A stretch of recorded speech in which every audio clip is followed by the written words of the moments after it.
Dans cette 7e thématique, nous allons découvrir les types avancés qui vont nous permettre d'aller plus loin que ce que la généricité propose. Et puis dans un deuxième temps, nous allons voir que l'évaluation paresseuse va nous amener à produire des listes de taille infinie. Le matériel qui sera présenté aujourd'hui provient en partie du livre Programming in Scala de Martin Anderski. Et pour la partie des streams, ce qui est présenté est adapté en grande partie du cours en ligne Functional Programming in Scala donné notamment sur Coursera. Les objectifs de la leçon d'aujourd'hui sont triples. Tout d'abord, nous allons parler des types avancés. Nous allons faire un petit détour au niveau de ce qu'on appelle les traits, puis nous allons découvrir le système de typage avec des notions comme les bounds, ainsi que la variance qui vont nous permettre de définir des relations en fait lorsqu'on a de l'héritage. Dans un troisième temps, nous allons parler de l'évaluation paresseuse. Cette évaluation paresseuse va nous permettre de définir des streams ainsi que des séquences infinies. Grâce à ces séquences infinies, on va pouvoir par exemple définir la séquence des multiples entiers d'un nombre de manière infinie ou la séquence de tous les nombres premiers. Nous allons commencer par regarder les traits. Les traits sont une espèce d'interface avec des possibilités supplémentaires par rapport à ce qu'on a en Java par exemple. Les traits en Scala, comme les interfaces en Java, permettent de définir des prototypes de méthodes. En Scala, par contre, dans un trait, ce qu'on peut définir, c'est l'implémentation de la méthode complète.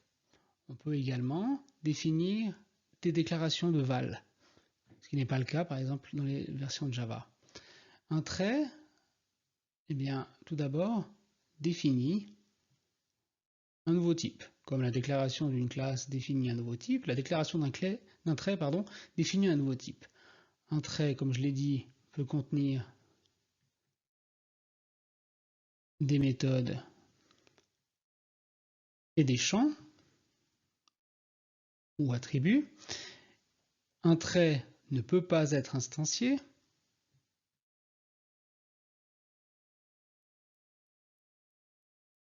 Et les traits peuvent être mixés. On dit que les traits sont mixés à l'intérieur ou avec des classes.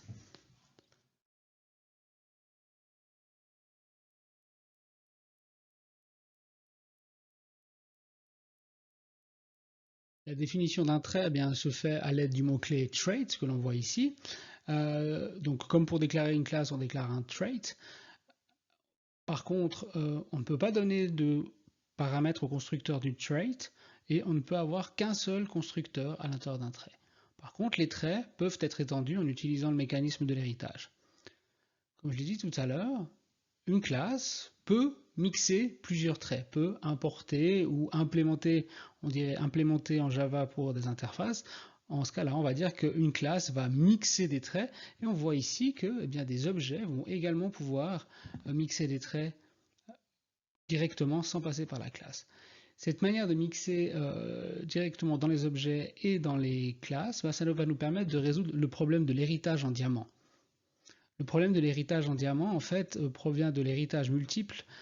Donc si on imagine qu'on a une classe ici, appelons-la A, et deux classes B et C qui héritent de A, et une classe D ici. Le problème de l'héritage en diamant, donc on voit ici la forme d'un espèce de diamant, vient du fait que si une méthode est implémentée dans B et dans C, alors quelle est la méthode qui va être utilisée dans D? C'est ça le problème de l'héritage en diamant. On va voir qu'avec les traits, on peut choisir simplement avec l'ordre dans lequel on va mixer les traits, quelle est la méthode qui va être préférée. Est-ce que ce sera la méthode qui viendra de la classe B ou de la classe C par exemple? Alors, dans la forme la plus simple, les traits sont simplement la même chose que des interfaces. Regardons ici un premier exemple de trait. Imaginons qu'on souhaite par exemple faire une logging facility.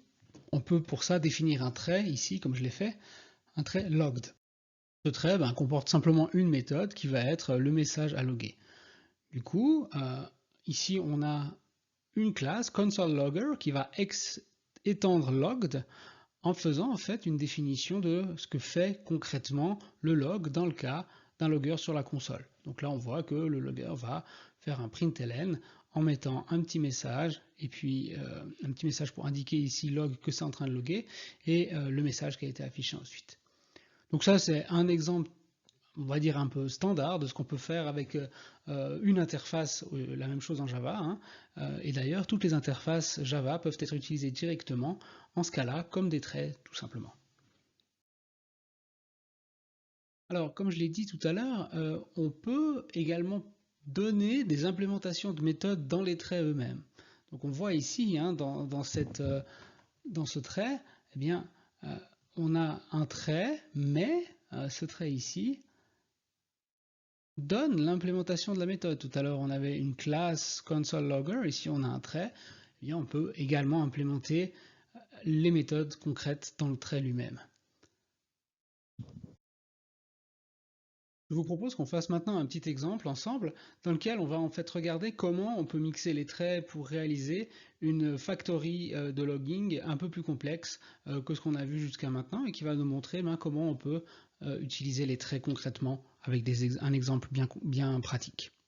Donc là, on a défini notre trait logged là-haut, et puis maintenant, ce qu'on va faire, c'est définir le trait console_logger qui est là. En fait, ce trait, vous voyez ici, ce trait, il implémente logged qui est là. Donc on a un trait qui va étendre un autre trait, donc on peut hériter d'un trait à l'autre. Et puis dans ce trait ici, eh bien, on va définir concrètement la méthode logged en lui disant, ben voilà, quand on log sur la console, eh bien, on affiche un message sur la console à l'aide d'un println. Ici, ce que j'ai fait ensuite, c'est définir une classe abstraite person qui possède simplement un attribut name. Et puis, je définis une classe customer qui en fait va étendre personne. Donc en fait, on a une sous-classe de customer, de personne qui est là. Et puis, je définis un customer ici, Patrick Chain. L'idée, lorsqu'on va vouloir utiliser maintenant le trait console_logger, c'est qu'on va dire, ici, comme mon customer il est en personne, je vais rajouter un trait. Maintenant, on a déjà un héritage. Il n'y a pas d'héritage multiple. Hein. En ce cas-là, on peut implémenter plusieurs interfaces ou mixer plusieurs traits, on dirait plutôt en ce cas-là, mais on va toujours étendre qu'une seule classe. Donc là, maintenant, je vais mixer un trait. Voilà, ici console_logger, et puis je dois maintenant donner ce que je souhaite faire dans mon code. Alors ici j'utilise l'interpolation des strings avec quelque chose comme person and created. Comme ça on va avoir un message qui va afficher quelque chose sur la console lorsqu'on va créer un objet. Donc si maintenant j'exécute mon code, eh bien vous voyez ici j'ai ma log facility qui a sorti ce message là. Une autre possibilité qu'on a, c'est de dire, ok, moi je ne veux pas utiliser directement le console_logger ici, je veux juste dire que mon customer, il va être logué, donc il va avoir la méthode log qui va être appelée, mais je ne souhaite pas dire concrètement encore dans la classe elle-même quel logging facility je vais utiliser. Je vais juste dire, mon customer il va être logué, mais je ne dis pas encore avec quel type de facility je veux faire ça. Et en fait, ce que je vais faire, c'est lors de l'instanciation ici de l'objet, que je vais mixer dynamiquement le trait. Enfin, il va être mixé statiquement, pardon, mais je vais mixer à l'objet directement le trait. Et je vais avoir, en fait, juste sur cet objet ici, dit que je veux utiliser le console_logger. Alors, je peux aller encore plus loin en disant, ici j'ai un trait qui fait un log sur la console, j'ai déjà écrit un trait qui va faire un log, cette fois-ci dans un fichier, donc on voit ici que je vais écrire, je suis sous Windows ici, je vais écrire dans c2.temp dans un fichier de log, donc c'est pas une manière très efficace de faire du log ça, hein, bien entendu, mais c'est pour l'exemple. Donc lorsque je vais faire mon log avec ce file logger, je vais écrire le log dans un fichier. Donc maintenant, je vais dire, très bien, mon Patrick Jane va utiliser le console_logger. Je pourrais définir par exemple un autre customer, imaginons Teresa Lisbon, cette fois-ci avec file logger. Et si j'exécute mon code maintenant, eh bien, on voit que Patrick Gene est sorti là, et par contre le fichier de log a été écrit. Ici j'affiche, vous le voyez là, j'affiche le... Non pardon, c'est pas ici. J'écris ici le nom du fichier qui a été écrit, juste pour voir ce qui se passe dans la console. Et si je regarde sur mon disque dur, eh bien je vais avoir le fichier qui normalement existe. Je vais regarder ça maintenant.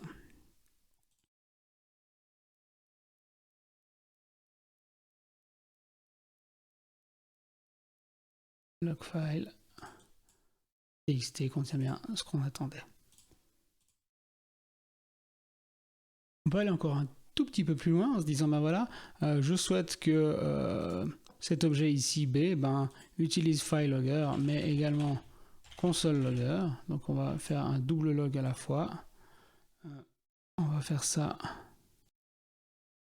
On va faire ça ici en faisant, voilà, c'est comme ça la syntaxe, en disant que je souhaite utiliser les deux. Et si j'exécute maintenant, eh bien on voit que, eh bien, on log avec une facilité et avec l'autre facilité. Tout ça au niveau de l'objet lui-même.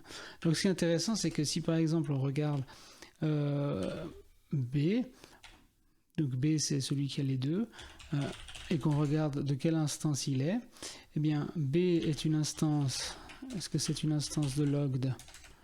Bien, oui, c'est une instance de logged, mais aussi, parce que, bien entendu, il implémente ce trait, même si c'est un trait abstrait, mais c'est aussi une instance de file logger et de console logger ici dans le cas là. Regardez, console logger également. Voilà pour les traits. Donc ici on reprend simplement en fait les exemples qu'on a montrés dans la démo tout à l'heure, avec dans les deux manières de faire qui sont représentées.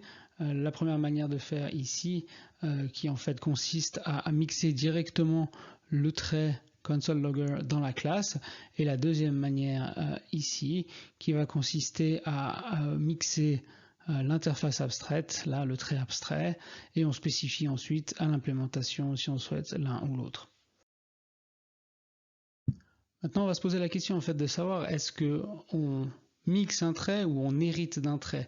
Alors, c'est une des choses qui n'est pas très bien faite avec le langage ici, dans le sens que c'est pas très régulier. En effet, on va utiliser le mot-clé extends, donc le mot-clé extends qui est là, pour mixer un trait dans une classe qui n'hérite pas explicitement d'une autre classe. Si une classe hérite déjà d'une autre classe à l'aide de extends, alors il faut utiliser le mot-clé with. On peut utiliser le mot-clé with de manière répétée si on veut implémenter ou mixer plusieurs traits. Et puis, lorsqu'on a plusieurs traits, c'est le trait le plus à droite qui va gagner. Ce qui va nous permettre de résoudre le problème de l'héritage en diamant, comme j'expliquais tout à l'heure. Donc, dans le cas où on a une situation comme celle-ci, je le refais très vite ici, eh bien, si on écrit avec les traits ici with B, with C, eh bien, dans D, donc, eh bien, ici, vu qu'on a C qui vient le plus à droite, eh bien, c'est les méthodes qui seront dans C qui auront la priorité pour résoudre le problème de l'héritage en diamant. Alors, de manière générale, on peut se poser la question, qu'est-ce qu'on met dans une interface? Est-ce qu'on met beaucoup de méthodes ou on ne met pas beaucoup de méthodes dans une interface? Alors, il y a deux philosophies différentes, je dirais. On peut faire des interfaces qui sont riches ou des interfaces qui sont thin. Alors, les interfaces riches, eh bien, sans beaucoup de surprise, elles ont beaucoup de méthodes à l'intérieur, d'où le nom riche, et elles sont pratiques en fait pour l'appelant. En effet, les clients qui vont utiliser l'interface, client,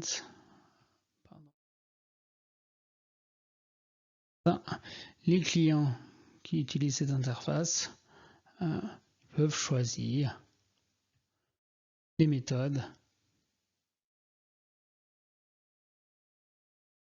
qui matchent la fonctionnalité qu'ils souhaitent. D'un autre côté, si on essaye de faire une librairie thin, eh bien on va se retrouver avec plutôt peu de méthodes. Sans surprise. Par contre, l'avantage qu'on a, c'est que c'est plus facile à faire de telles librairies en fait pour l'implémenteur ou l'implémenteuse. La personne qui va implémenter ça, eh bien, on aura moins de code à écrire. Et il y aura bien entendu moins de fonctionnalités.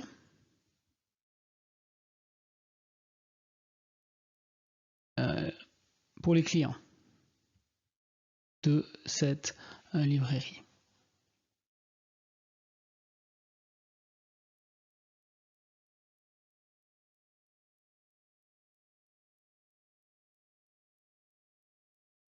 Les librairies Scala en fait utilisent beaucoup les traits. Si vous prenez un peu de temps pour aller regarder dans le code source de comment est fait Scala, vu que c'est un langage open source, on a le code source de comment est fait le langage, et bien vous allez voir que les librairies elles utilisent beaucoup les traits, notamment les librairies qui font usage des listes par exemple. Pourquoi ils ont fait comme ça pour le langage? Bien parce qu'en fait, les traits permettent de rajouter des méthodes dans une classe.